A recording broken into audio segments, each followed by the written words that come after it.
Alright, so here's a little update on the Grom. Done tinkering for the weekend. Repainted a few parts, made a few brackets, shortened the exhaust. This coupler piece right here used to be about that long, and it just made, I had this bracket, it was up here. It was connected up here. It was a different, I used this same band clamp basically, but I had a different type of bracket. I remade the bracket, a nice custom fit one. There's rubber under it. I still got to cut the excess rubber off, but made everything all nice and tight there. That way there's no obstructions for the rear peg. I repainted these, even though it's probably gonna get messed up. It doesn't matter, just do it just for looks.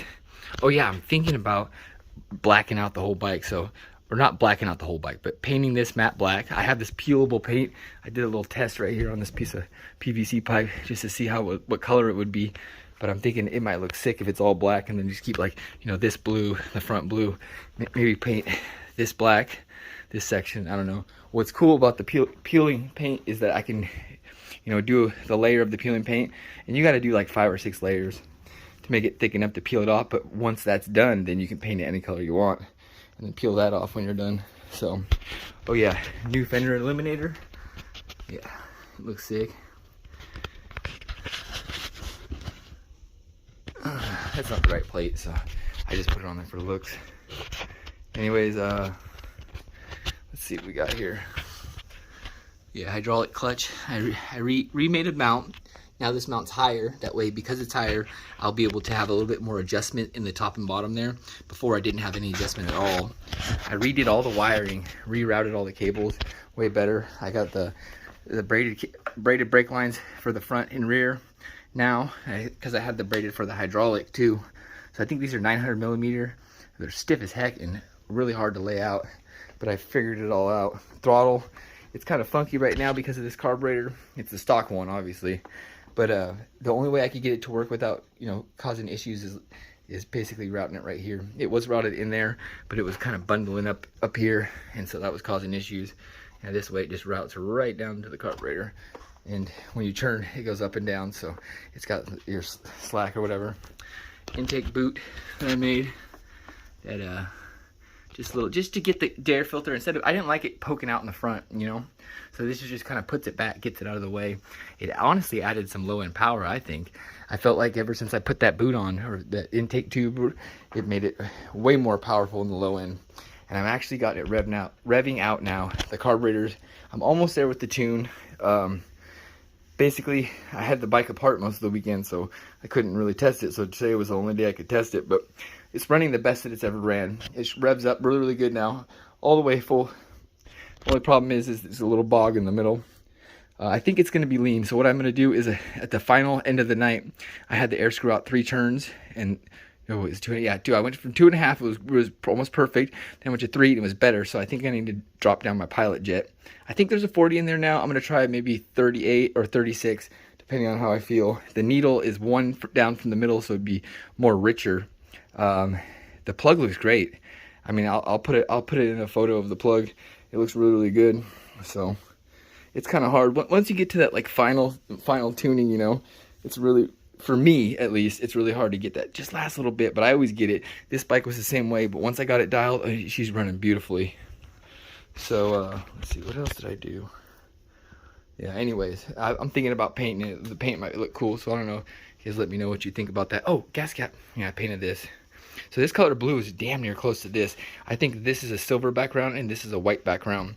So basically, when you paint, you start off with white for this, and then you paint the blue, and that's silver. Got the bolts painted too. Oh yeah, she's looking tits, dude. I love it. Really digging it. It's coming together really good. So, all right, well, that's it for the video this week. Really digging it. Oh yeah, I want to try to show you guys the silicone that I have. You can see it. It's up in there. It's hard to see, but if you look right there, a little glob of silicone. So basically what I did is I just put a glob on my table, let it dry, peeled it the next day, folded it in half, and stuck it there. Just that way so the pipe's not rubbing. You know what I mean? It's pretty tight though. repainted a couple things up in over there. I need to paint, so I painted this and then repainted that because it got messed up from me adjusting the clutch and stuff. And then this, I repainted that. But I need to paint this intake tube right here. I ran out of that color paint, so I used a different color. And the same for the carburetor. So I gotta repaint those. They don't really last, you know, once the gas gets on, it pretty much comes off. But I wish I could find another way other than, what is it, powder coating, you know what I mean? But I love this blue. The blue that I got for the paint is just that. I did my toolbox in it, I did the toolbox vise in it. I just love this blue. It's just my favorite.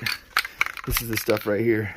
The metal cast anodized coating works amazing. If you are painting it on like a chrome part though, it does, let's see if I can show you this. So the chrome makes it a little bit less poppy, like it's kind of more like a darker blue. So the more coats you use, the darker it gets anyway. But if you use that silver background, you know, you get this like really nice metallic look versus just like that, which is like, it looks anodized for sure, 100%, but it's like a darker blue.